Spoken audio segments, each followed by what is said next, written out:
Greetings, everybody, and welcome to Buzz for Good, where we talk all things nonprofit, the people they serve and the good they do, especially in communities throughout Southwest Virginia. On last Monday Night Football, millions across the country witnessed the horrifying spectacle of Buffalo Bills safety Damar Hamlin suffering cardiac arrest on the field. Saving his life was the quick response of medical professionals who performed CPR and used a defibrillator to shock his heart back into rhythm, which reminded me of a conversation that I had in October with Dr. Karen Perkins of the nonprofit Compress and Shock Foundation. And I thought that today would be a good opportunity to share again that conversation with you so that you can be better aware and equipped in case you are ever the first responder. This past week, we also hosted a sneak peek preview of our most recent episode of Buzz, the TV show, featuring boys and girls clubs of Southwest Virginia. And I'm going to share some audio clips of that show, which will premiere January 18th at 7 p.m. on Blue Ridge PBS. I'm also going to share some of our next new episode, which will air January 25th on Blue Ridge PBS, starring the arts programs at Roanoke City Public Schools. But before all that, allow me to introduce myself. I am Michael Hemphill, creator and host of both this radio show and the TV show Buzz, where we feature the great work that nonprofit organizations do. You can visit us online at buzzforgood.com. That's buzz, B-U-Z-Z, 4 good.com to see our previous episodes of our TV show Buzz, as well as listen to past episodes of this radio show. On social media, you can find us at Facebook, Instagram, LinkedIn, YouTube, and TikTok, all at Buzz for Good. We also invite you to contribute to Buzz for Good with a tax-deductible gift to our production partner, the American Advertising Federation of Roanoke, all under Buzz for Good /support. And you can help us underwrite the production costs of both our TV show and our radio show. As I mentioned at the start of this show, what happened to Damar Hamlin in Monday Night Football was unprecedented for an NFL game, but something that actually happens all too often in real life. Someone suffering a cardiac event. Whether it's a loved one in our home or someone we encounter in public, or in my case, last summer on a pickleball court, the first few minutes of a cardiac event are vital in determining whether a person lives or dies. The Compress and Shock Foundation is a nonprofit based in Roanoke, but with operations in several states across the U.S. that seeks to provide training and free AED machines, otherwise known as defibrillators, so that any of us can be better first responders. And here's my conversation with Compress and Shock Foundation's Dr. Karen Perkins.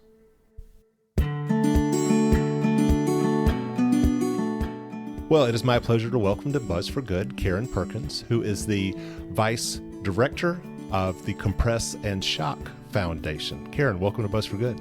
Michael, thank you for having us. I'm happy to be here. Excellent. Well, let's start off with what is the Compress and Shock Foundation? So the Compress and Shock Foundation is a 501c3 nonprofit. We were founded in Roanoke, Virginia in 2017. And our mission is to bring free CPR and AED education to the public with the ultimate goal of establishing a national CPR and AED education day in the United States that will always be free and accessible to all. Fantastic. So needed. Was there an event that inspired this work? So the foundation's initial idea came out of the work of my husband, Dr. Jack Perkins, who is an emergency medicine physician in Carilion. Mm-hmm. And his concern was, as an emergency medicine physician, out-of-hospital cardiac arrest is one of the few medical emergencies that by the time the patient actually gets to the emergency department, the outcome is largely decided. Yeah. And the reason why it's decided is that the public is really the first link in the chain of survival for someone who suffers an out-of-hospital cardiac arrest. So if you have folks in the public who are able to provide high-quality CPR and utilize an AED, that person will have a much better chance of survival when they get to the emergency department versus having someone in the public who only calls 911 and CPR is not started until EMS arrives on the scene. Yeah. I'm reminded, I've gotten into pickleball of over the last year or so. not a terribly active sport, but, you can, I guess, raise your blood pressure a little bit, raise your heart rate a little bit. Absolutely. And it was, I think in May, I'm out there. It's on a random Wednesday night. There we are. We just started playing, and all of a sudden behind us, we hear a little bit of a commotion. We turn around, and the pickleball court right behind us, 53-year-old man was out. Wow. Out. Thankfully, one of the teammates that he was playing with was a physical therapist who was CPR trained. Well, so he immediately starts doing compressions. But it was another 5 to 10 minutes before the Salem Fire and Rescue arrived, and they were able to then take over. And they had the machine that was compressing the chest. Yes. I'd never seen that in action before. But even so, they're saying we're not getting any pulse, and they're injecting them with all sorts of stuff, and they're shocking him at that point. And it felt like an eternity, but it was probably 15 minutes or so after the initial incident that suddenly it's like, we got a pulse. Excellent. And they carted him away, and a week or so later we learned he's out of the hospital, had a stent put in, and he's back among the living, but he was dead. I agree with you 100%. I think that is a case where the physical therapist, in fact, did save his life. Yeah. EMS is invaluable, but all the EMS folks will tell you that response times, even in the best of situations, are 6 to 8 minutes. Right. So every minute that goes by without somebody performing CPR or using a defibrillator when it's available, the chance of survival goes down by 10%. Mm-hmm. So if EMS actually arrived there at the 9th minute, the person would only have a 10% chance of survival if no one had performed CPR. Yeah. But that physical therapist obviously kept things moving and kept circulating the blood that provided the needed oxygen to this patient's brain while they were awaiting EMS. Some of the reasons why we really feel getting these skills into the hands of the public are things that you already commented on, in the sense that if someone goes down, they're dead. Yeah. You can't make anybody more dead. So we want to take away the barriers that the public have. We want to take away the fear that they're going to hurt someone. Mm-hmm. You cannot hurt someone by performing CPR. You cannot hurt somebody by using an AED. The machines are smarter than we are. They will only shock someone that needs a shock. You cannot put an AED on someone and accidentally press a button and hurt them if they do not need a shock. The machine will not react to that press of the button. It will not shock someone who does not need to be a shock to receive a shock. So we really want the public to understand that it is something that they need to act on when they see someone have an out of hospital cardiac arrest. They cannot possibly harm that person. All they can potentially do is save a life, and we want to give them the tools to save a life. Well, I mean, that's such a great point, because even my little incident, that was the first time I'd ever seen someone actually drop dead of a heart attack, and the physical therapist, who was CPR trained, had never actually performed CPR until that moment. Yeah. And you raise a good point with the training that EMS has had and the physical therapist has had. Those are very valuable training classes that are offered for folks who work professionally. Our goal is actually to take away any sort of barrier to the public. Mm-hmm. So with our training classes, we teach people everything they need to know in about an hour. So there's no pre-test, there's no post-test. We do give a certificate of completion, but we're not the American Heart Association. We don't charge any learners. So we basically go over 20 to 30 minutes of didactic information, telling folks how to appropriately perform CPR and how to utilize a defibrillator, and also break down any barriers. Am I scared of hurting somebody? I'm scared that I might get sued, all of which are actually false. There's a Good Samaritan law in every state that protects folks from a lawsuit if they would actually attempt to save someone's life. And then we go and do small groups so they can actually do hands-on practice with mannequins and AED trainers. And our mannequins will actually give feedback on if they're pressing fast enough or deep enough, so they can really understand the amount of force that is required to provide adequate CPR.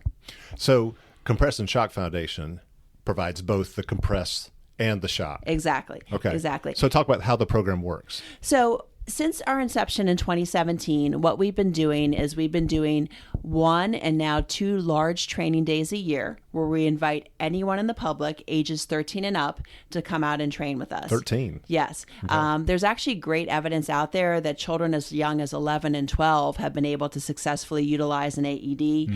We picked the age 13 because we have to set a cutoff somewhere, and 6 and 7-year-olds can't do adequate CPR. But anyone ages 13 and up is welcome to attend one of our classes. They are completely free, and we do our registration online. And in about an hour, you learn how to perform CPR and also how to utilize the defibrillator. And we actually have both AED trainers and mannequins for folks to practice on at the classes. Wow. Once again, I'm joined here on Buzz for Good by Dr. Karen Perkins, who is the Vice Director of the Compress and Shock Foundation, which is seeking to provide people in all walks of life in various public situations with the skills and the tools that they need to resuscitate someone who has had a cardiac event through compression and shock. So talk about the AED machines. That seems like a pretty critical piece of all this, and what you are able to do to provide these in a public setting. Yeah. So you are absolutely right. So CPR is the bridge to defibrillation. So the defibrillators are going to shock what is called a shockable rhythm. So that is when someone is in ventricular tachycardia or ventricular fibrillation, which is a very common rhythm that you will see when someone suffers an out-of-hospital cardiac arrest. So the goal is for CPR to prime the heart and to circulate blood so that the brain stays alive and active while hopefully someone is getting a defibrillator and placing it on the patient to deliver a shock. The machine will analyze what their heart rhythm is doing, and then if appropriate, it'll prompt you to shock the patient.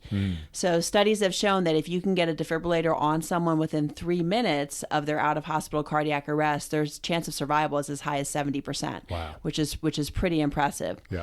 What our organization has been doing is a couple things. We've been working with various partners so that anyone who attends one of our trainings is eligible to purchase an AED for their own personal use, car, business, home, at about 35% off retail.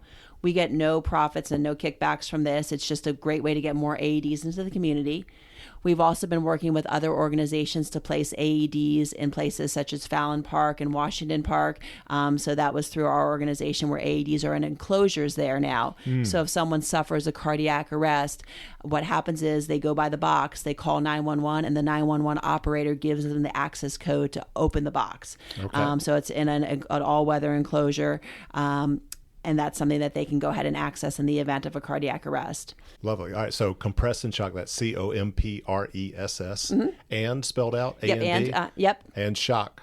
.org. You got it. Okay. So once again, joined here on Buzz for Good by Dr. Karen Perkins, the Vice Director of the Compress and Shock Foundation, a fairly new nonprofit that's trying to spread the word nationwide about how to properly resuscitate someone who's had a cardiac event, as well as provide them with free or very low-cost AED machines. Correct. So that they have that technology available to do that before EMS can arrive or they can get to a hospital. There are times that sometimes the chest compressions themselves may be able to get somebody back into a normal cardiac rhythm, but usually if they're in something called ventricular tachycardia or ventricular fibrillation, it's really the AED that's going to provide the life-saving shock that they need. Okay.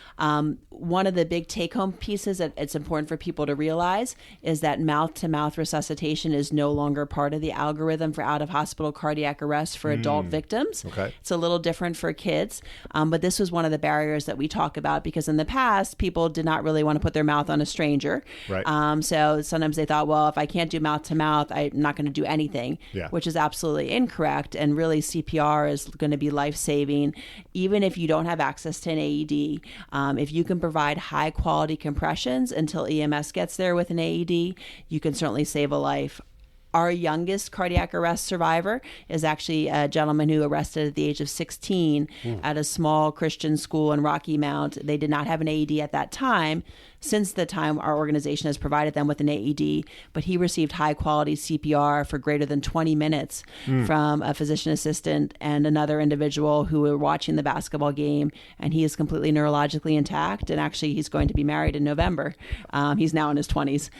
So it can just show you how high-quality CPR can truly provide the bridge until EMS got there, and they actually defibrillated him and brought him back into rhythm. Wow. Well, that was my next question. What are some of the success stories that you have witnessed so far through the Compress and Shock Foundation? Yeah, so we are constantly finding more and more people that have reached out to us saying, hey, I had an out-of-hospital cardiac arrest, and this is kind of what happened and this is how I got saved. So one of our other cardiac arrest survivors, her name's Twyla. She actually had a cardiac arrest in her house. She was having a little shoulder pain, and her husband David had previously been trained years ago in CPR, and he performed CPR for her while they called EMS. And EMS clearly said that without his intervention, because they live in Botetourt, it took a little bit to get to them. She probably would not have made it, but because he performed high quality CPR, he was able to save her life. So really, there's a lot of stories out there. Unfortunately, there was also some stories out there about folks who did not make it. Sure. We have a family that's been very involved in our organization who unfortunately lost a daughter roughly about 15 years ago when she was out on a run, and she suffered an out-of-hospital cardiac arrest, and there were people around her, but no one performed CPR, and by the time EMS had got there, more than 10 minutes had passed, and unfortunately, she ended up not being able to recover from that. So our goal is to decrease the number of stories like that and increase the success stories. And that's part of the reason why we really want these skills into as many people's hands as possible, as well as AEDs in the community, because those are really going to be life-saving devices. So the more access people have, and also the feeling that people have like, yes, I can do this. I can take this machine off the wall. I will not hurt somebody. I can help somebody. We really want to empower the public to be able to do that. Well, the two cases you've cited so far, you have a 16-year-old boy playing basketball, and then you have a young woman, it sounds like, who was out on the run. I think so often we think of people who are having some kind of cardiac event as being middle-aged or older. Correct. Not a healthy lifestyle.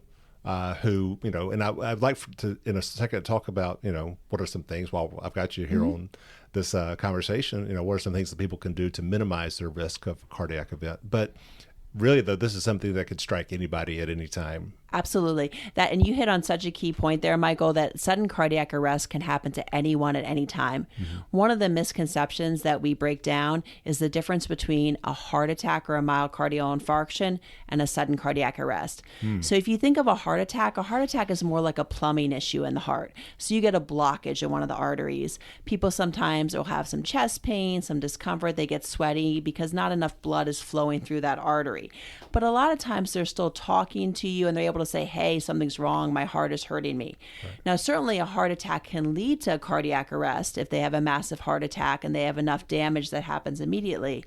But cardiac arrest can happen from multiple reasons. If you think of a cardiac arrest, it's more of an electrical problem, not so much of a plumbing problem. Okay. So that's why you're going to have instances where not only will you have people who have had massive heart attacks who then have a cardiac arrest, but you'll have folks like these young people who for some reason have some sort of arrhythmia. A lot of times it's not even really known what actually caused this arrhythmogenic event that caused their heart to stop.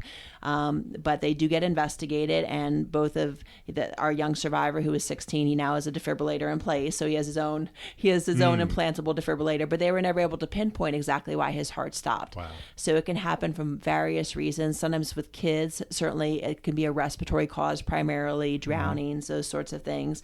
But a heart attack and a sudden cardiac arrest are not the same type of events. Okay. So what we teach somebody is that it can happen to anyone at any time. And we tell folks, if you see someone down, you don't have to worry about feeling for a pulse, any of those things that are very stressful in those situations. Ask yourself, is this person breathing normally? And if your answer is anything but yes, they're absolutely breathing normally, you need to start CPR. Because the worst thing that could happen is they wake up and they slap you off of them. Right. If you started CPR and they didn't really need it. But there are cases in the past, for example, Hank Gathers, who was a famous basketball player. If you look at video of his sudden cardiac arrest, unfortunately the doctors had a defibrillator next to them and they never used it because they thought he was seizing. Because in his mind, he's a young, healthy athlete. Yeah. He could never possibly have something wrong with his heart. Yeah. So he was actually having a sudden cardiac arrest and it was unrecognized, and that's the reason why he passed away. Now, granted, this was decades ago, so hopefully we have come forward since that time as far as recognition. But if you look at outcomes, the outcomes really haven't changed a whole lot, even from 20 years ago when you have out-of-hospital cardiac arrest. So that's why we really need the public to be the one that pushes us towards a better outcome. Well, and I wanted to mention that it could happen to anyone at any time, because I think sometimes someone who maybe has an unhealthy lifestyle, who has a heart attack, it's like, well, they kind of had it coming to them, Right. Which is that's not the right attitude either. But if you kind of get the idea out there that really, I mean, this can happen to a young child, a teenager who's out on the run, anybody. And this is why we all, as the public, need to be better equipped to handle those situations, because they are life and death, and oftentimes that life and death is in our hands. Absolutely. It really is one of those things that what the public does or doesn't do can mean the difference between life and death for your family member, your neighbor, your friend. And certainly, as you mentioned, talking about decreasing your individual chance of things such as a heart attack. Of course, we definitely advocate healthy lifestyle, good diet, exercise, those sorts of things. Mm-hmm. But really what the evidence shows is that this can happen to anyone at any time, even with the best intentions, living the healthiest life. Yeah. Once again, joined here on Buzz for Good by Dr. Karen Perkins, who's the Vice Director of the Compress and Shock Foundation, and more on them at compressandshock.org. How many AED devices have you been able to distribute so far? Yeah, so about 60 so far since our inception in 2017. Mm-hmm. We've trained about 4,000 people with no cost to them, and then we placed about 60 AEDs into the community. Your co-title, if you will, is the Director of Fundraising as well. So I assume that you're always looking for other funding opportunities to be able to pay for more AED devices to get into the community. Absolutely. Yeah, we definitely rely to a heavy extent on grant funding to pay for our AEDs that we distribute to the community, also to pay for our training equipment, our mannequins and AED trainers. So along those lines, we are always looking for businesses that are willing to partner with us. Mm-hmm. So if any businesses are interested in partnering with us, you get recognition on social media. We do a sign for you at the site stating that you are the site sponsor for the educational event at that site, and lots of shout outs on Facebook and Instagram and our social media channels. And that will help defray some of the cost of our training equipment as well as advertising for the event. Okay. How much does it cost? What is your cost typically to get this equipment? So AED trainers and mannequins, and they can be used for approximately 10 years. Uh-huh. But if you're going to get a pack of like 5 AED trainers, I think it's like 4 AED trainers and 5 AED mannequins, you're looking probably at about $800. Okay. So we have over the years, through our grants and purchases, acquired a fair bit of equipment. We also have been blessed with fire and EMS also bringing equipment as well. Nice. But that is definitely helpful to us to have additional funding as our training reach has expanded. Right. But as you're providing a free AED machine to these communities that are having that, what is the value of that? Gotcha. And if someone wanted to say, well, I'd love to be able to support your work and be able to purchase an AED machine, how much would that? Sure. So we are getting it through our partner at Rescue One basically at their cost, which is $550. Okay. So if someone wanted to come to you and say, hey, I believe in your work, I'd like to support it, a donation of, you'll accept any donation. We will accept any donation. But a donation of $550 would go towards purchasing a new AED device to then provide to someone else in the community. Correct. Okay. That's wonderful. Again, more information about Compress and Shock Foundation at compressandshock.org. AED stands for what? Automated external defibrillator. Thank you. Yep. Thank you. How easy are they to use? They're really easy. Obviously a 3-year-old cannot use them, but there was actually a news story that we show at one of our trainings of a 11-year-old girl who's pulling an AED off the wall and using it. So I think, and this is a girl who learned her skills at fire camp, so it was good that certainly someone told her what to do, but it will prompt you exactly what to do. As soon as you open up the machine, it will tell you to remove the patient's clothes. It'll tell you to begin CPR. There are pictures on the pad which shows you how to place the pad on the chest, and the machines will prompt you to say, it says, place the pads on the patient's bare chest as shown. So they really walk you through everything. Sure. And our AED trainers, which are not live machines, but basically replicate the AEDs that we have folks practice with during our training, do the same thing. They prompt the patient. They prompt you to undress the patient. They prompt you to provide CPR while someone's placing the AED pads on the chest. They prompt you when to stop the CPR so the machine can analyze the victim's true heart rhythm. They prompt you when to give a shock. So it really walks you through everything. I imagine they're probably easy to follow instructions, but at the same time, the person who is doing this is extremely stressed and maybe is not able to process information as well as they could otherwise. And so actually participating in one of these trainings that you provide helps with that process. Absolutely. And we encourage folks to attend our trainings on a regular basis every year to 2 years, because thankfully most of us are not performing these skills in our daily life. Yeah. So just to have a refresher and understand, like, hey, if I am faced with this emergency, this is what I need to do. It's only an hour of your time. When you think about all the time we commit to other things, an hour of your time where you can actually learn how to save one of your fellow citizens' life, I think it's definitely worth it. Yeah. Fellow citizens, family members, friends, et cetera. Right. Well, Dr. Perkins, thank you so much again for all of your work. And for more information, once again, go to compressandshock.org. Thanks so much for coming to Buzz for Good. Thank you, Michael. I really appreciate you having me. And thanks so much again for listening today to Buzz for Good. You can find us online at buzzforgood.com. That's buzz, B-U-Z-Z, 4 good.com, as well as our social media, Facebook, LinkedIn, Instagram, TikTok, and YouTube, all at Buzz for Good.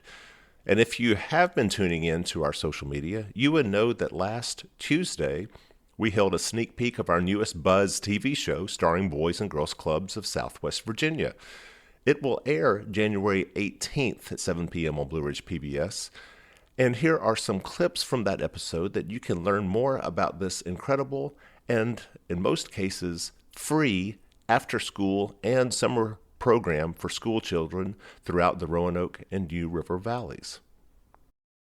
For working parents with limited means, finding meaningful, healthy, fun, and affordable experiences for children after school and in summer can be a challenge.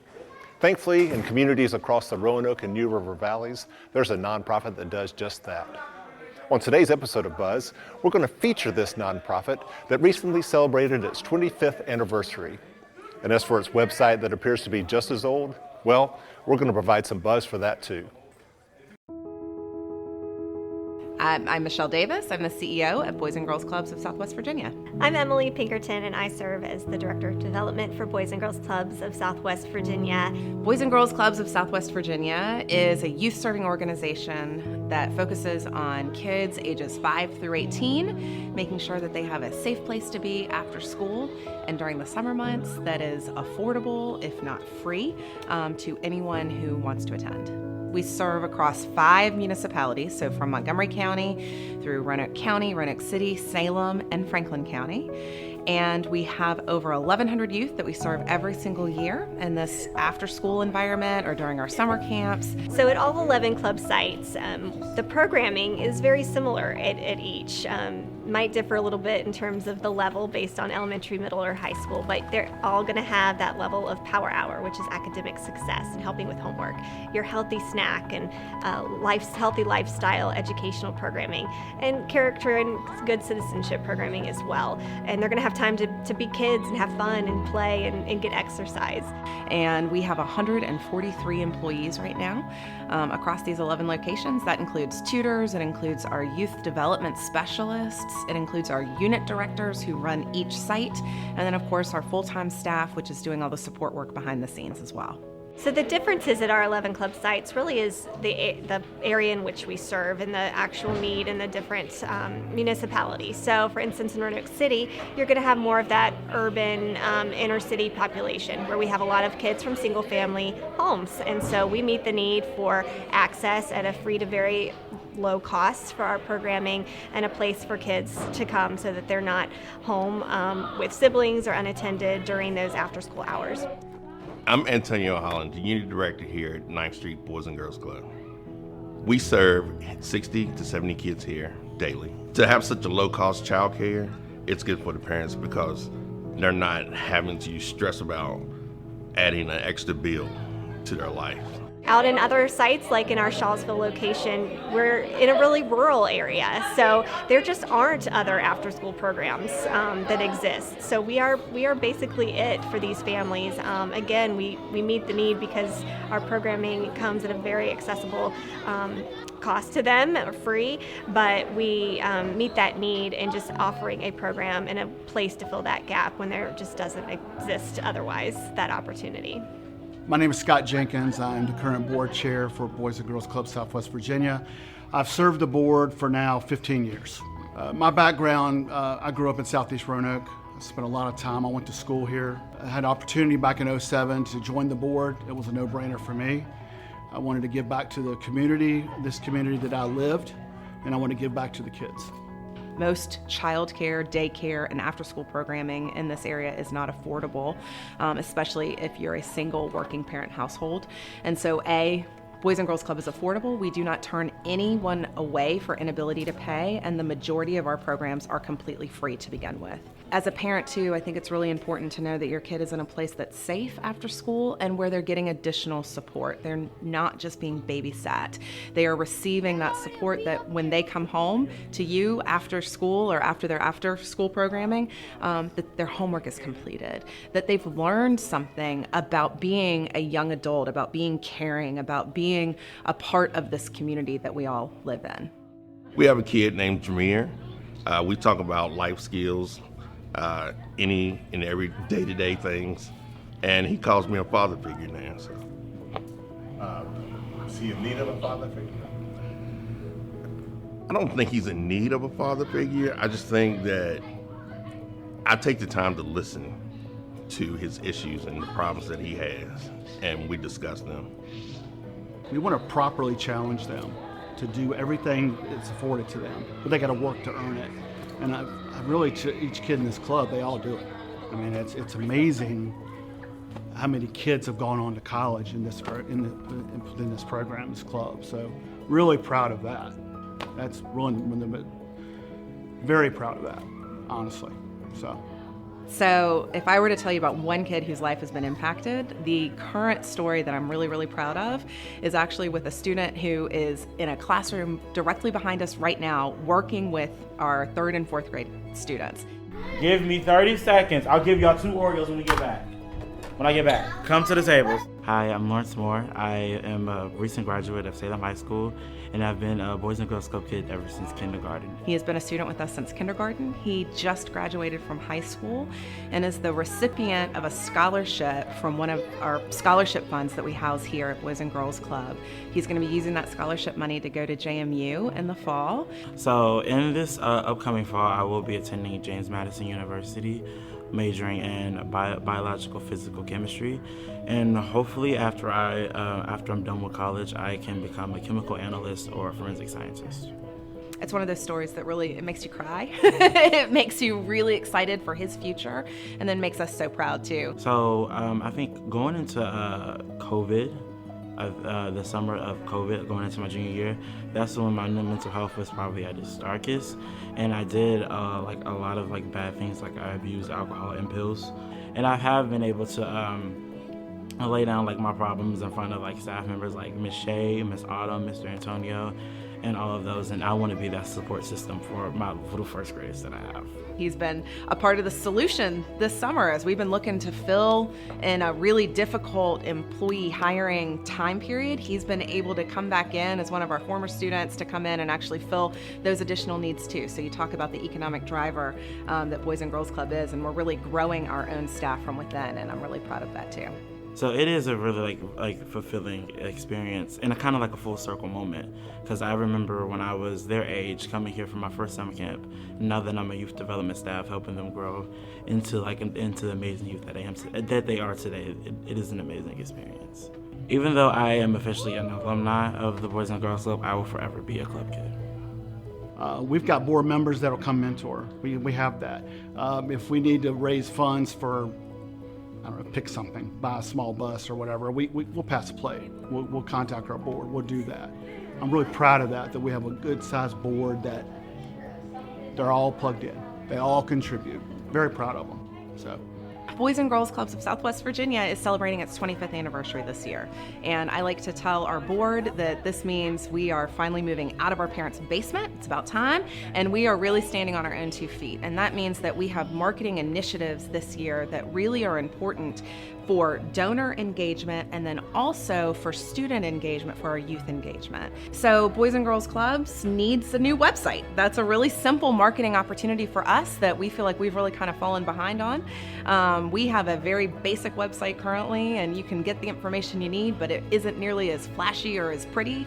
And that's mainly because I am currently our webmaster. So I am hopeful that we can find someone who has a lot more skill and talent than I do, who can help us create this beautiful website that really represents, in a picture or in a glance, the real work that's being done. While Carrie Cousins got to work on a new website for Boys and Girls Clubs to better introduce itself to online audiences, I headed to eastern Montgomery County to get a better introduction myself into the people served by its club sites in the communities of Shawsville and Elliston. Okay, my name is Reagan. I'm in 8th grade at Shawsville Middle School. Been at Boys and Girls Club since my first year of middle school. My dad died when I was going into 1st grade when I was 6, and my mom died when I was in 3rd grade. And we bounced around with homes, and we're currently living with our uncle. Well, my dad's best friend. We consider our uncle. You've had a lot. Meh. It is what it is. I mean, everything happens for a reason, so you gotta live with the fact that it happened, and you're not gonna be able to do anything to change it. My name is Brad Wooten. I'm the Unit Director at Eastern Montgomery Elementary School with the Boys and Girls Club. My name is Carrie Kingery, and I am a board member for Boys and Girls Club of Southwest Virginia. I am also a club mom, and I work for Freedom First Credit Union, and we are a corporate sponsor for the club. My name is Brandon Keith. I'm currently the principal at Shawsville Middle School. Well, I'm lived here in Shawsville, Elliston my whole life. We, when I was young, we didn't do a lot growing up. I mean, we went out and did stuff every now and then, but with Boys and Girls Club, they took us on field trips every week, took us to the pools, different places, met a lot of new people, introduced us to new activities, new games. Oh, I would have loved Boys and Girls Club, absolutely. To be able to have something to do after school would have been fantastic. So I was going home and probably getting into some type of mischief on my own. That's why I'm so pro Boys and Girls Club. We won't take a deep dive into that. Yeah, let's not do that. We'll be here for a while. I love it. Actually, it's where I met my wife now. We met the summer going into 6th grade here at the Boys and Girls Club. So I don't get to go out that often because, my guardian's pretty busy sometimes, and I just feel like most people don't socialize more outside of school than they do in school or in Boys and Girls Club. As the kids start aging out of the daycare at 12 years old, a lot of these kids are going home alone, and they don't have the structure that's needed at that age, especially, 6th graders, 7th graders, 8th graders. Of course, the academic piece is important. We want our students to excel and learn and grow and, to have a growth mindset as they develop skills that will last them for a lifetime. But also, I think the social and emotional pieces are important as well. We're really big in this building about building relationships with our students and their families. That way we have that mutual trust. And I know the Boys and Girls Club staff and Mr. McCrae, they've made that one of their top priorities. We have a couple different programs. We run a Healthy Habits programs where we teach the kids about healthy lifestyle choices, introduce them to new foods, and not every healthy food is going to be nasty vegetables or anything like that. We can get them to make the right decision. Not all healthy foods are nasty. In their eyes it is, but we show them different things, different ways to make different foods. They really enjoy that program. I get to do my extra work or the activities that they have planned, and most of the time they're pretty fun. Such as? Cooking, arts and crafts. Sometimes we go outside and play, and just do whatever most of the time. Some kids that have had social anxiety and have struggled to communicate and have struggled with being around larger groups of people. especially with some of the team building activities that occur in Boys and Girls Club. I think that has helped some students to kind of break out of their shells and help them to develop more social skills and more effective communication skills. So I think that has definitely helped some students to grow. The mentors and staff, I feel like they're really helpful because they're kind of like not parental figures, but like sibling figures, because like they're always there to help you out and always will be there to talk to you instead of trying just to tell you to do something and do it on your own. They will tell you to try it first, and then if you need help, get help from one of them. And they're really cool people in general. Smart Moves is kind of like different awareness for,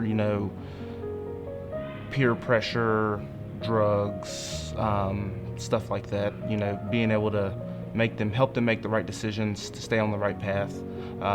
Then we have our arts and crafts. We do a lot of arts and crafts with the kids. They get to make different things to take home.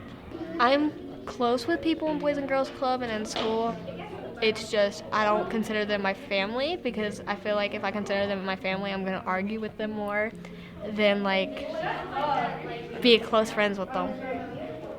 So we run a STEM program, science, technology, engineering, and math.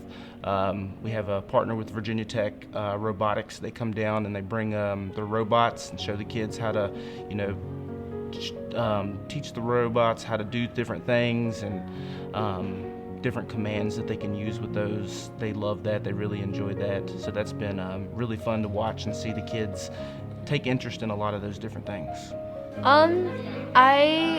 My hopes and dreams is either I want to take a cosmetology class and get my license in that in high school, and then go to JMU or UVA to get my electrician degree, because that's what my dad did, so I want to follow in his footsteps. Boys and Girls Club has done just a tremendous job since I've been here at Charlottesville Middle with supporting our school staff and helping us to close achievement gaps. As we know, students have had some serious challenges since the COVID pandemic hit us in the early part of 2020, and just helping students to get back on track and giving them additional academic support has been huge for us. So I think, as we continue to work with Boys and Girls Club and partner with them, I think we'll continue to see growth in test scores or growth in individual academic achievements, and students also having more confidence in their academic skills. Without Boys and Girls Club, it'd probably be a little boring, and I wouldn't have as many friends as I do now, and I probably would be falling behind a little in school. For me, I love what my kids have gotten out of it. It's been a safe space for them. It's provided them somewhere to go between school and their practices, when practice is later in the afternoon. And they come home and their homework is done and they're happy and they've made friends. It's just great. The most rewarding part, I think, like I said, I'm from the area, so getting to see a lot of these kids excited about coming to after school, getting to experience all the different things that we can bring, just giving back to the community, helping out the area. I love this area. I plan on being here for a while, so I want these kids to experience as much as possible and have as much fun as they can.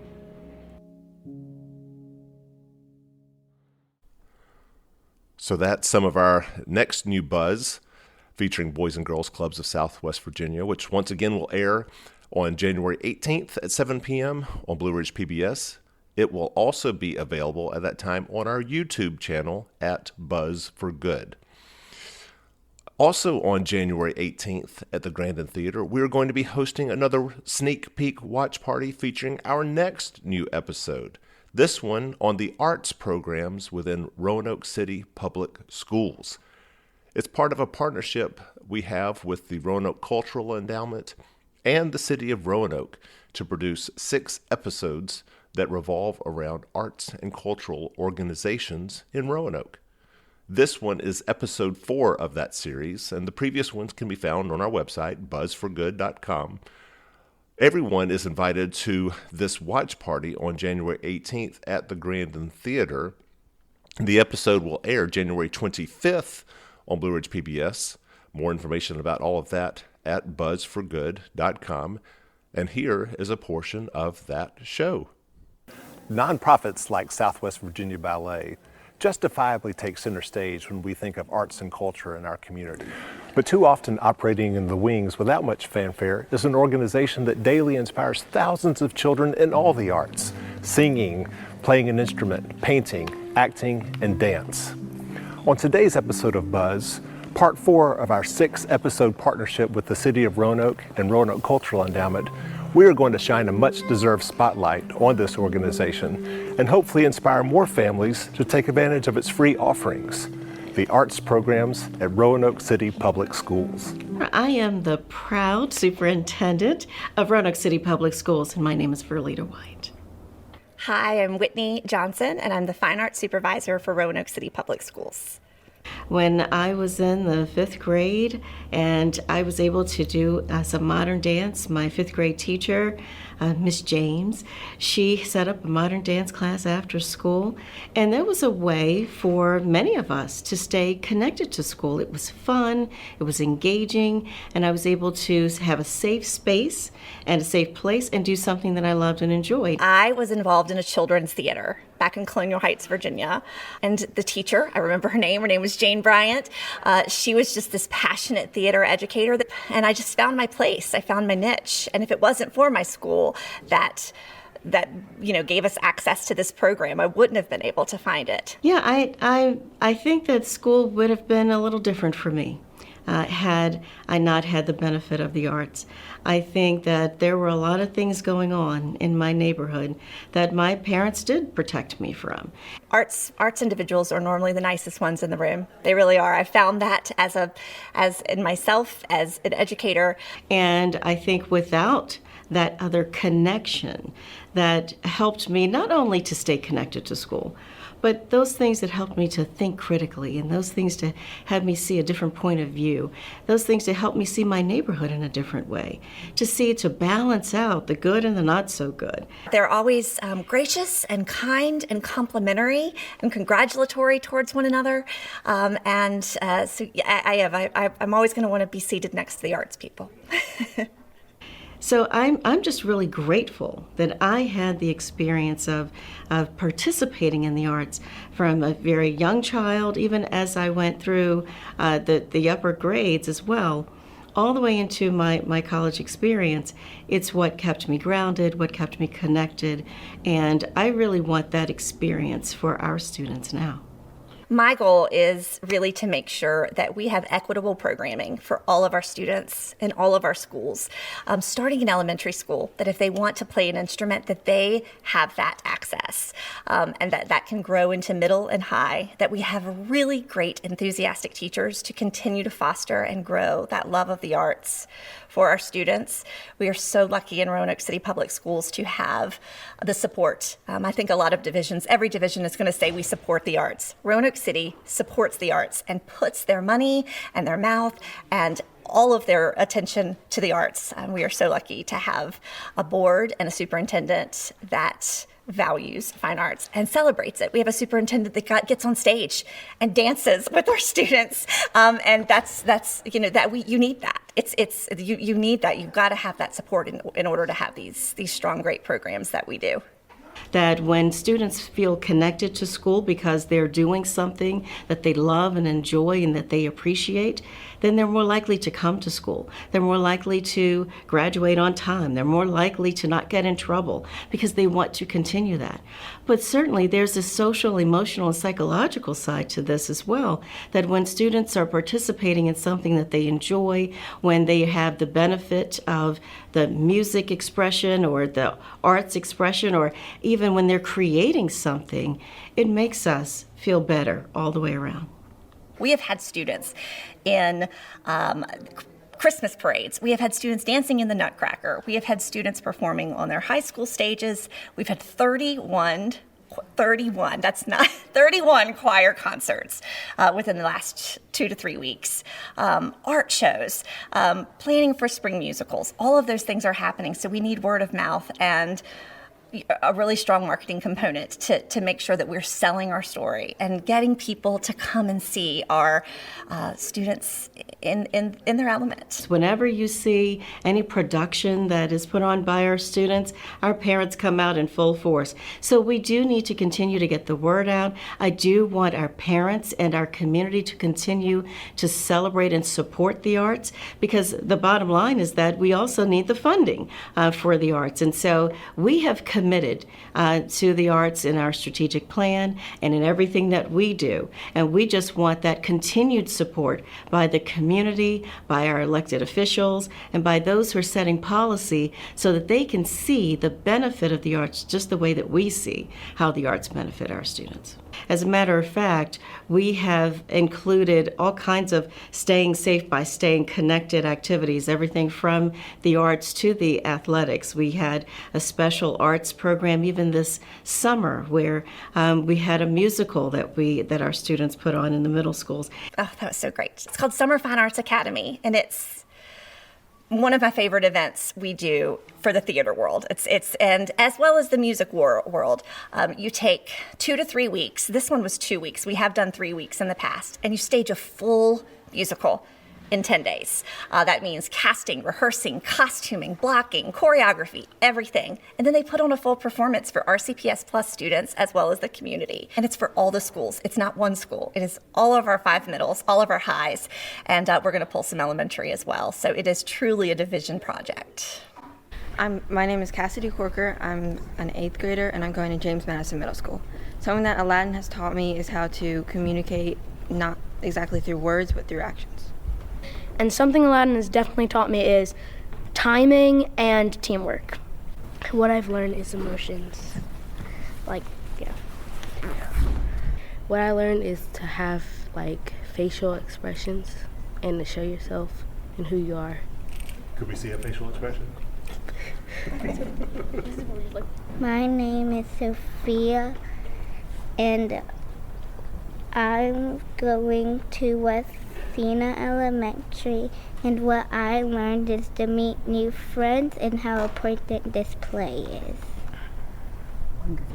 My name is Walker Johnson. I'm going to be in 5th grade next year, and I go to Crystal Spring Elementary School. And something I've learned in Aladdin is how to be in a group and meet new friends. One thing I learned at Aladdin Junior is how to be someone I'm not and have really fun with it. My name is Kanisha Jones. I'm going to 8th grade at James Madison Middle School, and I learned to get more in tune with my character. Something I learned in Aladdin Junior is to never make your back face the audience. That is one main thing. That's it. Hi, I am Jahara Minor. I attend James Madison Middle School, and I'm going to 8th grade. Hi, my name is Callan Johnson. I will be going in the 7th grade at James Madison Middle School. My name is Taylor Helm. I'm in the 6th grade at James Madison Middle School. Yeah, my first performance was at James Madison Middle School. It was a Matilda Junior musical, and I played Kelly, which was like a backup dancer, but technically a 3rd grader. So it was kind of brand new, because I enjoy doing dancing. I'm not really spotlight, until I'm Jasmine. So, yeah. Funny enough, it was actually at James Madison Middle School. I was 4 years old, and I did Aladdin. I was playing the little monkey Abu. And it's nice that I'm actually the main role in the show now, my first show, and I'm in the main role. It's a dream come true. I was the lead dancer in Hairspray, and it just, ever since that, I love to act and dance. Before that, I started doing dance and ballet at 3 years old, and then I just adventured in more genres of dance, and then I started acting, and I loved it. And what have you gained from being in drama? Confidence, lots and lots of confidence, and it helps a lot. I was probably been a little shy, I think, when I was 4 years old, so I think theater has helped me become the person who I am today. And it just takes away all my problems. Do you have a lot of problems? Not really, but sometimes school, just handling a lot of things gets me stressed, and acting just clears all of that. because I'm not good at like communicating with other children, and I don't know. I'm not really good making friends and stuff, because I'm like scared to ask them like, do you want to be my friend, you know? But now I'm like, you know, I'm an actor, so might as well. Dance, when I first started dance, it definitely helped me without being shy. It helped me gain tons of confidence because I used to be a very quiet person, and sometimes I still am because I'm not still comfortable with being a loud person, but I still can be a loud person because I get to express my feelings through dance and acting. It's like, just helps me, you know, forget about everything. Like what? Like, you know, like family issues, grades, report card, SOLs, you know, it was one of those random things. I would like to be an actor and a singer. My dream's to come on Broadway. But yeah, I would say that I really just want to be on Broadway. I want to try my best. I want to go to a musical theater college, and I mean, I'll see where it takes off. My name is Jack Plogger, and I'm a recent graduate of Patrick Henry High School. My first musical theater experience was in The Lion King Jr. at James Madison Middle School when I was in 6th grade. I did the show, I just had a great time. I was always into sports and everything like that, but it took over my life, and the next 6 years, it's just all I ever wanted to do. I was ensemble in Lion King, and then the next year I was the Beast in Beauty and the Beast. I was the principal in Grease. I was Shrek in Shrek the Musical. Then I came to high school and I was ensemble in a show called Aida. I was a show that people don't know about. It's called Honk Jr. I was Ugly, was the character's name, and then I was Captain Phoebus in The Hunchback of Notre Dame.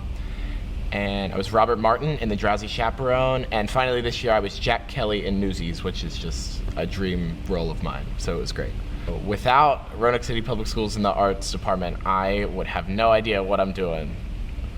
In the fall, I will be attending New York University to major in musical theater, and I'm just so excited, and I'm so grateful for everything that I've been able to do and that they've been able to put me where I am today. Hi, my name is Robert Rigby. I'm from William Fleming High School, and I am the music production teacher here. So a great music program normally only has 20% of the student body that is in a fine arts class. So that's band, orchestra, choir, fine arts in general. That's about a good program. But there's another 80% that really don't get a chance to ever experience these classes. So one of my mentors was really involved with making sure that a class like this exists, and we want to lower that age to lower that percentage down so that we can have more kids involved with music. So the branch in between band, orchestra, and choir can be involved with technology, and that's where this class exists, is that we have technology, we have music, we have things that they like to listen to. And with this balance, slowly over time, we can continue to lower that gap. And hopefully this will encourage our kids to involve themselves with music. My name is Jennifer Shammy. I am an art teacher at Roanoke Academy for Math and Science with Roanoke City Public Schools. We worked closely with the Clean Valley Water Council and Mill Mountain Zoo, examining the effects of plastic pollution on our natural waterways, and our students had the most amazing experience ever. It opened their eyes, increased their awareness and their empathy for animals and the need to keep our ecosystems healthy. And we looked at it closely. We started looking at plastics and how plastics might impact our environment. And collecting plastics was the first stage. And then working with plastics was the second stage. I'm an elementary teacher, so working with plastic was a little bit challenging to transform that plastic into a sculpture.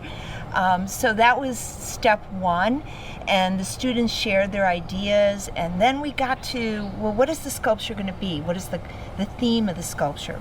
We looked closely at turtle stacking behavior, and we found that that might be a really good mix to create a turtle sculpture and have it reflect turtle stacking, because turtle stacking is a collaborative effort where turtles climb on one another to get warm by the sun, and they don't fight, they get to the top. And recycling is a similar effort. It is a collaborative effort.